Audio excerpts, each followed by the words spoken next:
E aí, galera, tudo bom? Preparados para mais uma revisão? Então, segue a vinheta.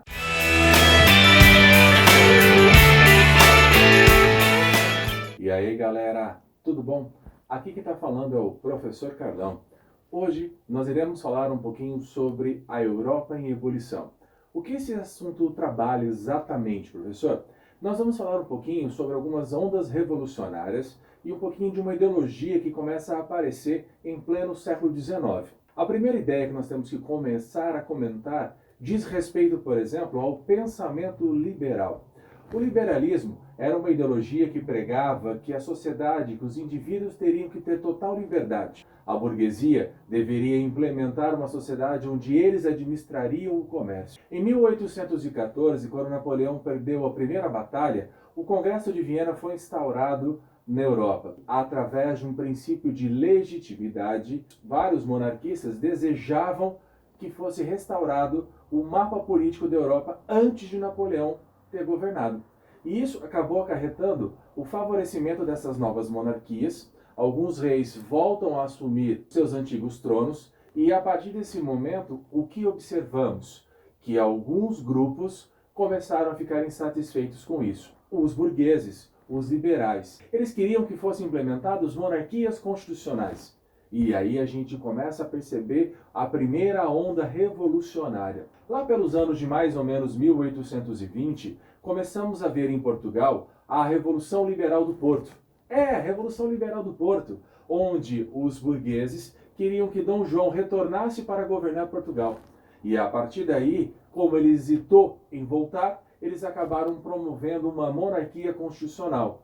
João voltou para Portugal. A Grécia acabou se mobilizando, fortaleceu-se e acabou se separando do Império Turco Otomano. Junto com esse favorecimento dessas novas monarquias e desse pensamento liberal da burguesia industrial, percebemos que a Europa passa por um grande turbilhão de novas mentalidades que começam a aparecer na Europa. Estamos passando pela segunda fase da Revolução Industrial. Novas inovações, novos desejos, o desejo de ter cada vez mais lucro acaba levando a uma parcela da população a se ver obrigada a sair do campo para ir para as cidades. Temos um crescimento urbano gigantesco e uma nova burguesia que começa a aparecer industrialmente falando.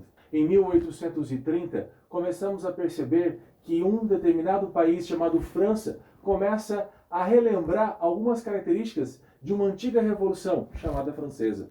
A população estava passando por um período de seca, fome, inflação de preços, as fábricas não estavam caminhando corretamente como deveriam, os reis começam a exigir favorecimento aos nobres. O Congresso de Viena colocou no poder na França o rei Luís XVIII. Morreu em 1824. Assumiu seu irmão Carlos X. Ele era muito mais favorável aos nobres e ao clero e se afastou da burguesia.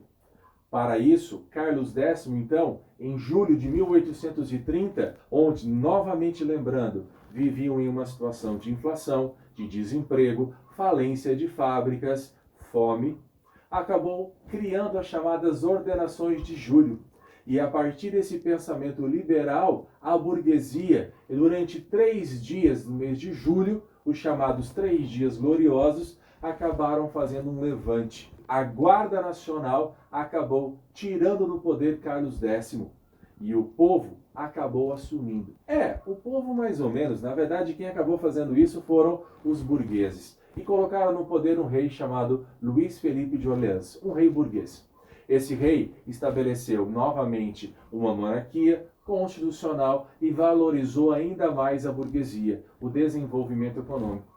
Passaram-se os anos. Ao finalzinho dos anos de 1846, 47, novamente há um período de seca e de crise.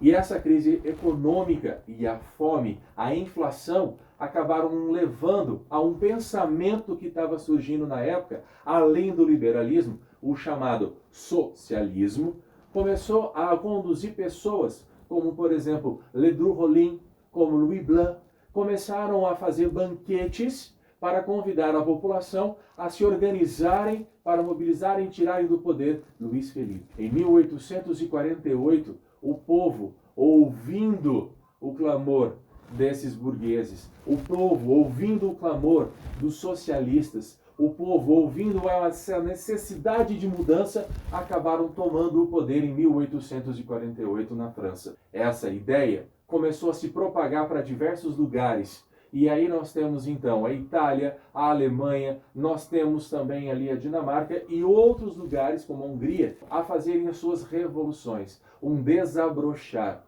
O nome que se chamou foi de Primavera dos Povos. E essas ideias começaram então a fazerem revoluções, a se separarem dos seus antigos monarcas. A França implementou o socialismo, só que não durou muito tempo. Ao assumirem o poder, eles começaram a criar as chamadas oficinas nacionais, começaram a reduzir os valores dos impostos, começaram a estabelecer o sufrágio universal, começaram a estabelecer a divisão em 3 poderes.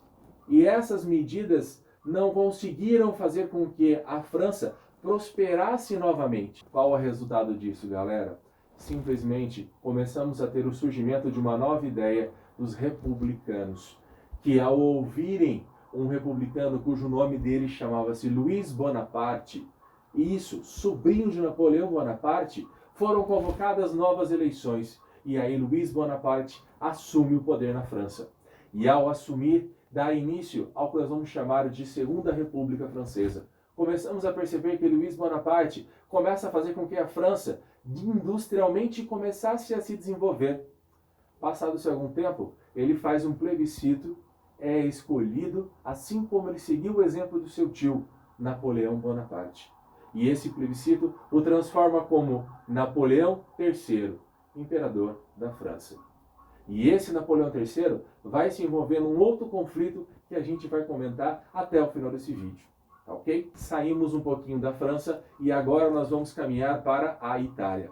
Ao irmos para a Itália, vamos começar a comentar que ela era dividida em 7 estados. Os mais principais se encontravam na região norte, onde eu tinha o reino de Piemonte e de Sardenha. Nesse reino, eu tinha um primeiro-ministro chamado Conde Cavour. O Conde Cavour, ele já havia desenvolvido a industrialização naquela região. E baseado-se num princípio chamado de nacionalismo, eles então resolveram tentar unificar a Itália. Pois é, mas nós tínhamos um problema. Próximo à região norte, a região da Áustria e da Hungria dominavam aquela região. Então se fazia preciso expulsá-los daquele local. O Conde Cavour, juntamente com o rei da região do Piemonte e Sardenha, chamado Vittorio Emanuele II, juntaram suas forças com a França e acabaram expulsando o reino austríaco.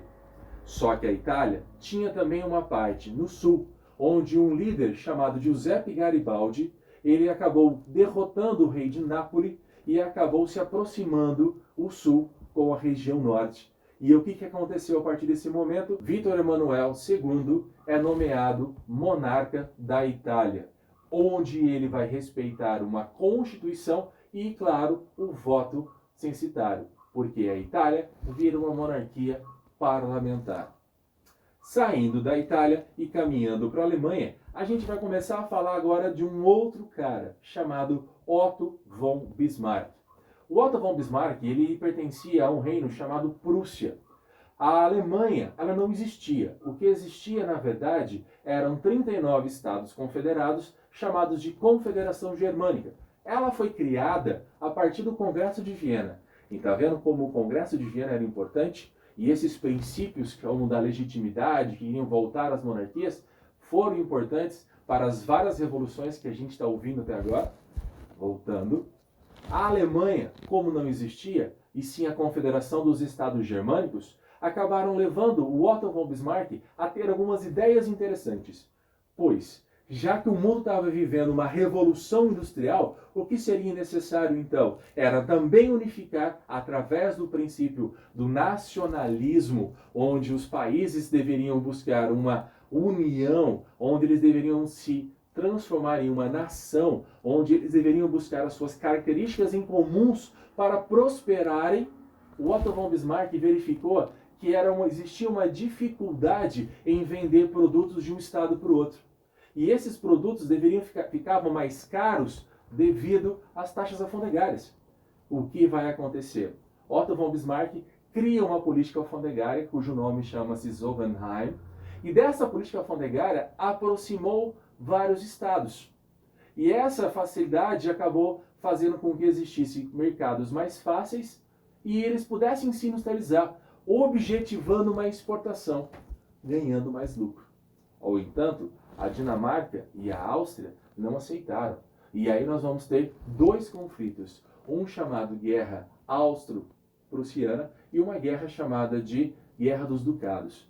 Nessas batalhas, quem sai vitorioso foram a Prússia. No entanto, a Áustria ela não se une à Alemanha, permanece isolada. Os ducados acabam se aproximando, criando o que nós vamos chamar de estados germânicos. Só que, ao mesmo tempo que a Alemanha começava a criar forma, o paizinho do lado, chamado França, começa a ter receios e medo. E aí o Napoleão III, aquele que eu comentei um tempinho atrás, ele então declara guerra contra a Prússia. E iniciamos então, em 1870 até 1871, a chamada Guerra Franco-Prussiana. Após várias batalhas, conflitos e mortes, o que nós temos como resultado? A França saiu derrotada, a Prússia saiu vitoriosa e, como resultado, através de um tratado chamado Frankfurt, a França acabou cedendo dois territórios para a Alemanha, chamado Alsácia e Lorena. E esses dois territórios eram de extrema importância para a Alemanha, pois possuíam carvão e possuíam ferro. E esses dois produtos auxiliaram a transformar a Alemanha, logo no início do século XX, na maior potência do mundo. Só que essas potências cresceram, se desenvolveram. Nós temos a Itália industrializada, temos a Alemanha industrializada, a Inglaterra, temos a França, vamos ter os Estados Unidos, vamos ter o Japão, entre outras nações. E com todos esses produtos, o que vai acontecer? Eles passam a precisar de mercados consumidores. E esses mercados consumidores, eles objetivam aonde conseguir. Lá nos países que eles chamavam de atrasados. Olham para continentes, como por exemplo a África, a Ásia e a América.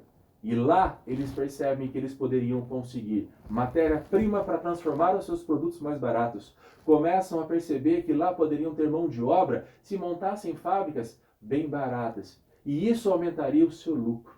E o nome que se chama disso passou a ser conhecido como neocolonialismo ou mais conhecido como imperialismo.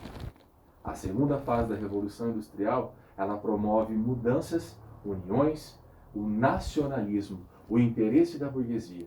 Galera, vou ficando por aqui.